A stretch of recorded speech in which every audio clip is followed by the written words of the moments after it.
Бажаю здоров'я, шановні українці і українки. Сьогодні був довгий і насичений подіями день. Цей день почався рано і вже звичною нашою роботою над отриманням зброї, нових пакетів оборонної підтримки, зокрема американської. Я вдячний за сьогоднішній пакет: артилерія, ракети для хаймарсів, петріотів, насамсів, дрони і багато усього іншого. Дякую, Америко. Говорив із прем'єр-міністром Великої Британії Ріші Сунаком, як і завжди, цілком практична розмова, чітка. Першочергово про захист наших південних районів, зокрема Одеси, нормального життя людей та роботи наших портів. Ми обговорили з Ріші можливі кроки, можливу кількість батарей ППО. Сполучене Королівство може стати тим лідером, чия допомога системами ППО гарантуватиме реальну безпеку. Світ знає, що з безпеки наших чорноморських портів починається спокій та стабільність на світовому продовольчому ринку. Зараз той час, коли важливо зібрати врожай рішучості, безпекової рішучості, щоб згодом нікому не довелось опинитись в ролі збирачів врожаю хаосу, ані в країнах Африки, ані будь-де на інших континентах. Продовольча безпека – це глобально важливий пріоритет і частина української формули миру. Провів сьогодні і підготовчу нараду перед першим засіданням Ради Україна-НАТО, яке відбудеться вже завтра. Консультації щодо питання саме безпеки в Чорному морі, наших портів та нашого зернового експорту. Вже почали і підготовку разом з Альянсом, підготовку плану взаємосумісності. Друга нарада з урядовцями та представниками Верховної Ради України щодо європейської інтеграції, необхідних кроків, саме тих рішень, які мають бути прийняті, щоб дати старт переговорам про членство України в Євросоюзі. Займаємось підготовкою переговорів фактично в щоденному режимі. Сьогодні відбулася хоч і не публічна, але все ж таки стратегічно важлива подія. Урядовці представили результати першого року армії дронів. Вже не проєкту, а реальної української армії дронів. Відбулася презентація різних видів українських дронів, які використовуються для оборони, а також зустріч з виробниками, проєктувальниками, донорами.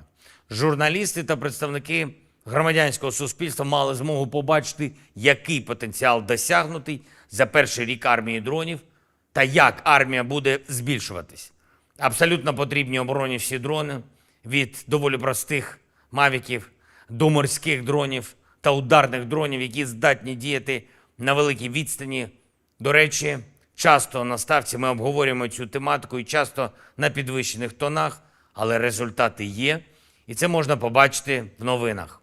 Хороші новини із застосуванням українських дронів будуть частіше, і це принципово. Ще одне принципово. Мільйони українців, українок, день за днем, добу за добою, максимальне зосередження на одному. Не на собі, не на своїх якихось там бажаннях, а на захисті держави і життя. Але, на жаль, деяким особам здається, що війна десь там, десь далеко від них, ніби купол Верховної Ради, чи стіни якихось там кабінетів, чи перелік якихось там повноважень можуть закрити від реальності. Ніхто не пробачить ані депутатам, ані суддям, ані воєнкомам, чи будь-яким іншим посадовцям протиставлення себе державі. Комусь там острови та курорти під час війни, комусь там заробіток у воєнкоматі, комусь хабарі в судах для будь-яких державних посадовців – це зрада державних принципів, це зрада інтересів суспільства. Я хочу всіх депутатів, чиновників та всіх інших на державних посадах попередити.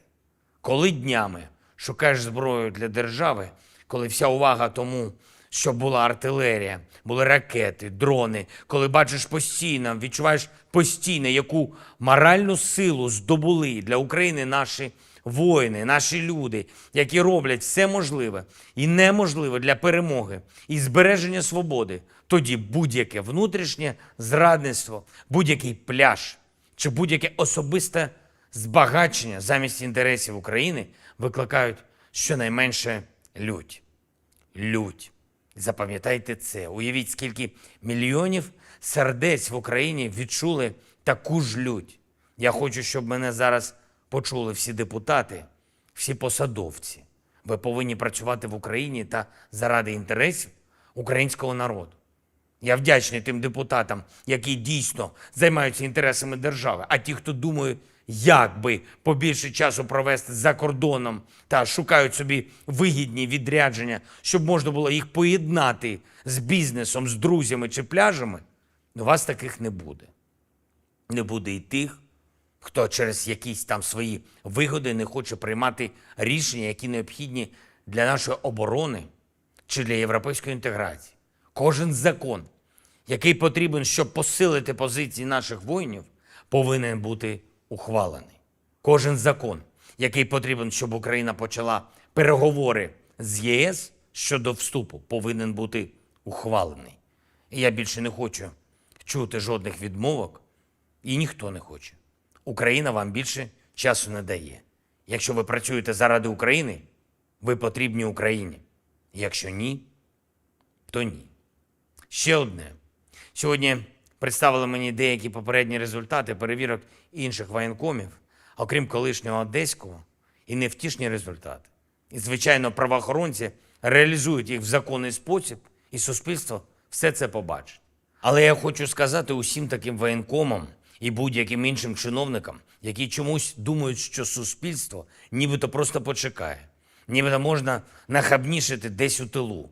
Ми виграємо цю війну, яку почала Росія. І ми виграємо для України таке державне життя, яке буде гідним наших героїчних захисників, кожного і кожної, хто зараз всі свої сили віддає захисту. Негідним в такому житті місця немає. І останнє.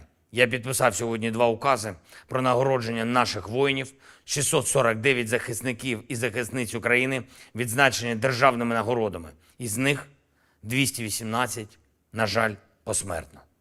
Всі мають пам'ятати, чого вартує державність, свобода та гідність. Слава Україні!